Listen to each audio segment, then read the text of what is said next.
आज जो मंत्रिपरिषद के समक्ष मामले आए हैं और जो निर्णय लिए गए हैं उसके बारे में मैं जानकारी देना चाहता हूँ।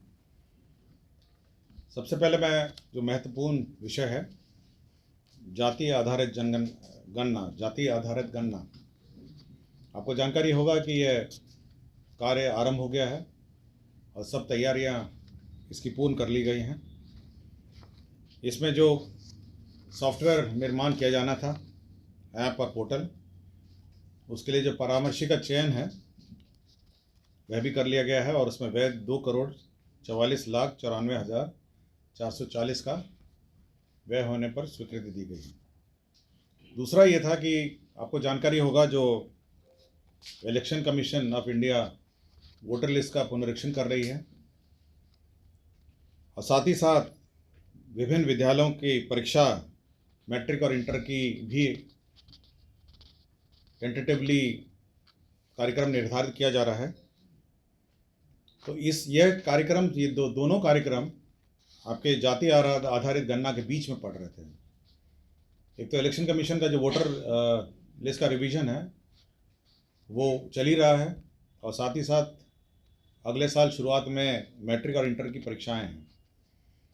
इसी के मद्देनज़र जो जाति आधारित गणना है उसका समय सीमा फरवरी 2023 से बढ़ाकर मई 2023 तक विस्तारित कर दिया गया है। तो मई 2023 तक ये प्रतिवेदन आ जाएगा और सरकार ये के समक्ष इसको रखा जाएगा।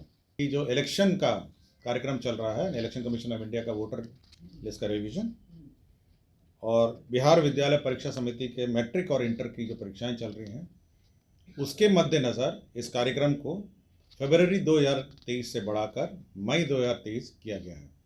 तो यही मूल कारण है, अन्यथा जो तैयारियां हैं वो समय पे कर दी गई हैं और समय पर इसका सर्वेक्षण किया जाएगा और कुछ पीरियड जब परीक्षा चल रही होंगी वो विलंब की संभावना है, जिस कारण से विस्तारित किया गया। दूसरा है कि अब आपको जानकारी होगा हम लोग दो विषय पर बहुत कड़ाई राज्य में किए हुए हैं, एक तो बालू और एक है लिकर का जो मद्य निषेध है।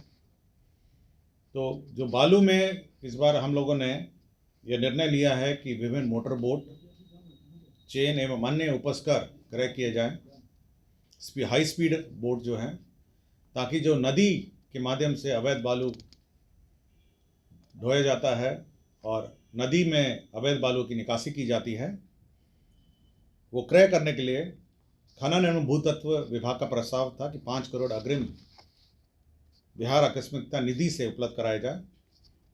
तो ये boat high speed boat, chain और अन्य उपस्कर क्रय करने के लिए ये अग्रिम की स्वीकृति मंत्रिपरिषद ने दी है। साथ ही साथ आपको जानकारी होगा कि जो मद्य निषेध विभाग है, जो अभियान चल रहा है उसमें काफ़ी व्यय होता है गाड़ियों में, पुलिस फोर्स में और साथ ही साथ ड्रोन टेक्नोलॉजी और अन्य प्रचार प्रसार में। उसके लिए 25 करोड़ का बिहार आकस्मिकता निधि से स्वीकृत किया गया है। जो महत्वपूर्ण योजनाएं हैं ये सेंट्रली स्पॉन्सर्ड स्कीम भारत सरकार की है। पहला है ये आवास एवं शहरी कार्य मंत्रालय भारत सरकार, ये भारत सरकार की स्कीम है अमृत 2.0। आपको याद होगा कि अमृत 1.0 कार्यान्वित किया जा रहा था। अब अमृत 2.0 की मंत्रिपरिषद ने सैद्धांतिक स्वीकृति दी है। इसमें जो केंद्र अंश है वो 2620 करोड़ है, 2620 करोड़ केंद्र अंश है और राज्य अंश जो है, जो 1 लाख तक की आबादी है उसमें 50% राशि राज्य सरकार देगी और केंद्र सरकार 50%। जो 10 लाख से 1 लाख की आबादी है उसमें 2/3 राज्य सरकार देगी और 1/3 भारत सरकार देगी और जो 10 लाख से ऊपर है उसमें 75%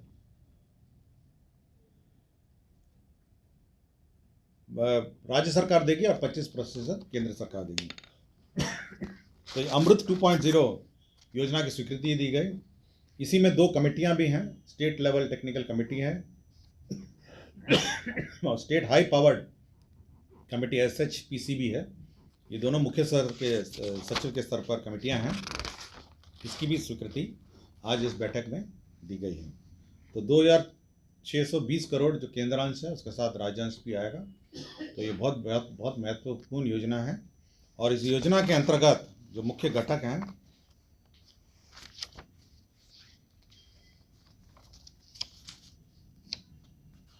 universal coverage of water supply और सीवरेज सेप्टेज मैनेजमेंट, जो सीवरेज और सेप्टेज है, और recycle reuse of treated water है, जो गंदा पानी है उसका रिसाइकल रीयूज करने का है, और रिजुविनेशन ऑफ वाटर बॉडीज है, जो हमारे जल और तालाब जो हैं हमारे विभिन्न शहरी क्षेत्रों में, उसका जीर्णोद्धार है। तो मुख्य रूप से ये अमृत 2.0 के 3 कंपोनेंट मैं पढ़ देता हूँ। वाटर सप्लाई का यूनिवर्सल कवरेज है, सीवरेज सेप्टेज मैनेजमेंट और recycle of reuse of treated used water. तो जो यूज़ किया हुआ पानी है उसको रिसाइकल करके रीयूज़ करना सीवरेज वाटर का, और रिजनरेशन ऑफ वाटर बॉडी है कि जो आपके जल स्रोत हैं, वाटर बॉडीज़ हैं, उसका उन्नयन करना। तो ये अमृत 2.0 है, ये बहुत महत्वपूर्ण योजना है। एक और भारत सरकार की योजना है, ये वही आवासन एवं शहरी कार्यालय मंत्रालय है, SBMU 2.0 है। इसके विभिन्न घटक हैं और इसके अंतर्गत जो भारत सरकार ने केंद्रांश स्वीकृत किया है 1204.80 करोड़ है, और ऑलमोस्ट उसी अनुपात में जो पूर्व की योजना है उसी अनुपात में राज्यांश भी है। और इसमें घटक जो है मैं पढ़ देता हूँ। एक तो व्यक्तिगत शौचालय, समुदाय शौचालय है, इसका अंशदान अलग अलग है, और प्रयुक्त जल प्रबंधन यूज्ड वाटर मैनेजमेंट है, और ठोस अपशिष्ट प्रबंधन है, सॉलिड वेस्ट मैनेजमेंट है, information communication and behaviour change है, सूचना शिक्षा संचार व्यवहार परिवर्तन है, क्षमता परिवर्तन और कौशल विकास है। तो बहुत सारी ये योजनाएं हैं और सबके अलग अलग कंपोनेंट हैं, अलग अलग केंद्रांश और राज्यांश है। कुछ में 25 भारत सरकार दे रही है, 75 राज्य सरकार दे रही है, 33 कुछ में भारत सरकार दे रही है, 67 राज्य सरकार देगी, कुछ में 50-50 है। अलग अलग घटक है और अलग अलग योजनाएं हैं। ये एक महत्वपूर्ण। तो 2 आपकी केंद्र प्रायोजित योजनाएं हैं जो मंत्रिपरिषद ने स्वीकृति दी है। स्वास्थ्य विभाग में डॉक्टर मंजू कुमारी चिकित्सा पदाधिकारी थी, प्राथमिक स्वास्थ्य केंद्र नीमचक बथानी गया। तो ये 3/6/2016 से लगातार अनधिकृत रूप से उपस्थित थी, जो इनको आरोप से सेवा से बर्खास्त कर दिया गया। बिहार सहकारिता प्रशासनिक सेवा संवर्ग भर्ती एवं सेवा शर्त नियमावली 2011, इसमें संशोधन किया गया है। इन सभी को प्रमोशन के लिए केंद्र परीक्षा समिति में सहकारिता सेवा को वाद अभिलेख प्रस्तुत करना रहता था। वाद अभिलेख जो रिकॉर्ड्स प्रस्तुत करना होता था, उसकी परीक्षा, उसका चेकिंग होता था, और उसके बाद फिर उनका प्रमोशन होता था। डिपार्टमेंट रिक्वायरमेंट वो था, तो वो हटा दिया गया है। एक बहुत छोटा सा संशोधन है कि अब वाद अभिलेख उनको प्रस्तुत नहीं किया जाना होगा। यह बिहार सहकारिता प्रशासनिक सेवा संवर्ग भर्ती एवं सेवा शर्त नियमावली 2011 में ये संशोधन कर दिया गया। आपको जानकारी होगा कि अगला है वित्त विभाग का प्रस्ताव था। आपको जानकारी होगा कि हम लोगों ने 7th पे कमीशन के जितने कर्मचारी हैं उनका DA बढ़ा दिया था, और लास्ट कैबिनेट में हम लोगों ने इसकी सूचना भी दी थी। सभी का जो DA है भारत सरकार ने बढ़ा दिया। अब कुछ कर्मी हैं जो पंचम और षष्टम में भी हैं, जो कर्मी हैं, तो जो पंचम में है उनका 381% से 396% DA बढ़ जाएगा, और जो षष्टम है उनका 203 से 212 बढ़ जाएगा। तो कुछ पुराने कर्मी भी हैं जो विभिन्न पे स्केल में है और विभिन्न पे कमीशन के रिकमेंडेशन के स्केल में हैं। तो ये दोनों जो कैटेगरी है, पंचम और षष्टम, ये अपने अपने जो वेतनमान है उसमें 381 को 396 और 203 को 212% बढ़ोतरी होगी। भूतत्व विभाग है, इन्होंने 4 खान निरीक्षकों के पद मुख्यालय में सृजित किए हैं। कुछ लोग ट्रेनिंग में जाते हैं, कुछ बीमार हो जाते हैं, कुछ छुट्टी देना पड़ता है, और कुछ अन्य सुपरविजन के कार्य रहते हैं मुख्यालय में। इसके लिए 4 खनन निरीक्षकों के पद मुख्यालय स्तर पर स्वीकृत किए गए हैं। इंजीनियरिंग कॉलेजेस और पॉलिटेक्निक में भी पद स्वीकृत किए गए हैं। विज्ञान एवं प्रौद्योगिकी विभाग में राजकीय महिला पॉलिटेक्निक मुजफ्फरपुर में फूड प्रोसेसिंग एवं प्रिजर्वेशन कार्यक्रम में, राजकीय पॉलिटेक्निक नवादा में माइनिंग इंजीनियरिंग पाठ्यक्रम, कुल 14 पद शैक्षणिक पद स्वीकृत किए गए हैं। तो ये हमारे राजकीय महिला पॉलिटेक्निक मुजफ्फरपुर और राजकीय पॉलिटेक्निक नवादा में ये पद सृजित किए गए हैं।